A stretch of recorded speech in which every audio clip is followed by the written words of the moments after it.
எல்லா புகழும் இறைவனுக்கு. அஸ்ஸலாமு அலைக்கும். நான் சுல்தானா பர்வீன். சிந்தனைக்காக உங்களோடு சில நிமிடம். ஒரு ஊர்ல ஒரு பெரிய பணக்காரர் இருக்கார்.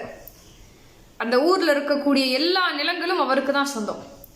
அந்த ஊர்ல இருக்கக்கூடிய மக்கள்லாம் ஒன்று அவரோட நிலத்துல வேலை செய்யக்கூடியவங்களா இருப்பாங்க, இல்லை அவரோட நிலத்தை குத்தகைக்கு வாங்கி அதுல வேலை பார்க்குறவங்களா இருப்பாங்க.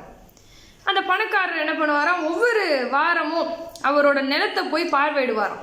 குத்தகைதாரர்கள்லாம் எப்படி நிலத்தை வச்சிருக்காங்கிறதுக்காக பார்வையிடுறதுக்கு போவார். அவர் குத்தகைக்கு கொடுத்ததுலேயே அவருக்கு பிடித்தமான ஒரு முதியவர் இருக்கிறார். எதனால் அந்த முதியவர் அவருக்கு பிடிக்கும்னா, மற்ற குத்தகைதாரர்கள்லாம் அவர்கிட்ட வந்து புலம்புவாங்களாம் காசு கொடுக்கல. இந்த வருஷம் எனக்கு விளைச்சலே இல்லை, உரம் சரியா இல்லை, மழை பெய்யலன்னு நிறைய புலம்புவாங்களாம். ஆனால் அந்த முதியவர் மட்டும் என்ன கஷ்டம் வந்தாலும் அவர்கிட்ட புலம்பவே மாட்டாராம். அதனால் அவருக்கு அந்த முதியவரை ரொம்ப பிடிக்கும்.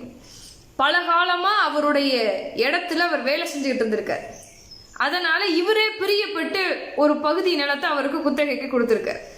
அப்படி எல்லா நிலத்தையும் பார்வையிட்டு வரும்போது அந்த முதியவர் அங்கே உட்கார்ந்துருக்கிறார். இந்த பணக்காரர் அவரை பார்க்குறார்.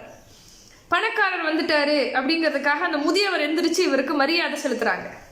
பணக்காரர் முதியவரை பார்த்து நலம் விசாரிக்கிறார். எப்படி இருக்கீங்க, நல்லா இருக்கீங்களா, என்ன பண்ணிக்கிட்டு இருக்கீங்கன்னு கேட்கும்போது அந்த முதியவர் அதற்கு இப்படி சொல்லுகிறார். இப்போதான் எல்லா வேலையும் முடிச்சுட்டு பழைய சொத்தை சாப்பிடலான்னு வந்தேன். சாப்பிட்றதுக்கு முன்னாடி அதை கொடுத்த இறைவனுக்கு நன்றி சொல்லிட்டு சாப்பிட ஆரம்பிச்சேன்னு சொன்னாராம். அதுக்கு உடனே பணக்காரர் இப்படி சொல்லியிருக்கிறார், பழைய சொத்தை சாப்பிட்ற மாதிரி ஒரு நிலைமை எனக்கு வந்துச்சுன்னா அப்பெல்லாம் நான் இறைவனுக்கு நன்றி சொல்ல மாட்டேன்னு சொன்னார். அப்போ அந்த முதியவர் அதற்கு இப்படி பதில் சொல்லுகிறார், எனக்கு தேவையானதை கொடுக்கக்கூடிய இறைவனுக்கு எப்போதுமே நான் நன்றியுடையவனாக தான் இருப்பேன் அப்படின்னு சொல்லிட்டு நானே உங்களை பார்க்க வரணும்னு இருந்தேன். ஏன்னா நேற்று இரவு எனக்கு ஒரு கனவு வந்தது.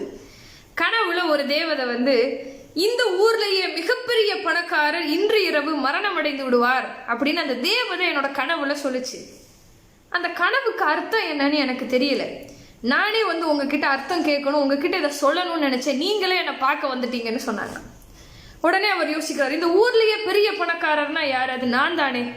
அப்ப நான் தான் இன்னைக்கு இரவு மரணம் அடைய போகிறேனா? மனசுக்குள்ள பயம் இருந்தாலும் அது அவரை வெளியில காட்டல. முதியவரை பார்த்து, கனவெல்லாம் நம்புறது முட்டாள்தனம், நீங்க அதை சாதாரணமா விடுங்க, நான் கிளம்புறேன்னு சொல்லிட்டு அந்த இடத்த விட்டு கிளம்புறார். கிளம்பி போகையில உடனே பக்கத்து நகரத்துல மிகப்பெரிய ஒரு டாக்டரை வீட்டுக்கு வர வைக்கிறார். உடம்பு முழுக்க பரிசோதனை பண்ண சொல்றார். உங்களுக்கு உடம்புல எந்த பிரச்சனையுமே இல்லைன்னு டாக்டர் சொல்லிடுறார். ஆனாலும் அந்த பணக்காரருக்கு மனசு கேட்கல. இருந்தாலும் பரவாயில்ல டாக்டர், நீங்க இரவு எங்கூடையே தங்கிடுங்க, காலையில நான் நல்லா இருந்தேன்னா நீங்க கிளம்பி போயிடுங்க அப்படின்னு சொல்றார். இரவு முழுக்க அந்த மருத்துவர் அவரோடவே தங்குறார். மறுநாள் காலையில அந்த பணக்காரருக்கு ஒண்ணுமே ஆகல. அவருக்கும் ஒரே மகிழ்ச்சி. டாக்டரை சந்தோஷமா உற்சாகத்தோட வழி அனுப்பி வைக்கிறார்.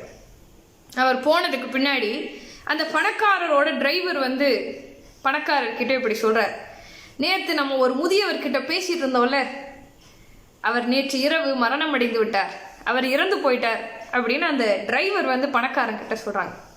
அப்போதான் அந்த பணக்காரருக்கு புரிஞ்சுதான், நான் அல்ல பெரிய பணக்காரன்.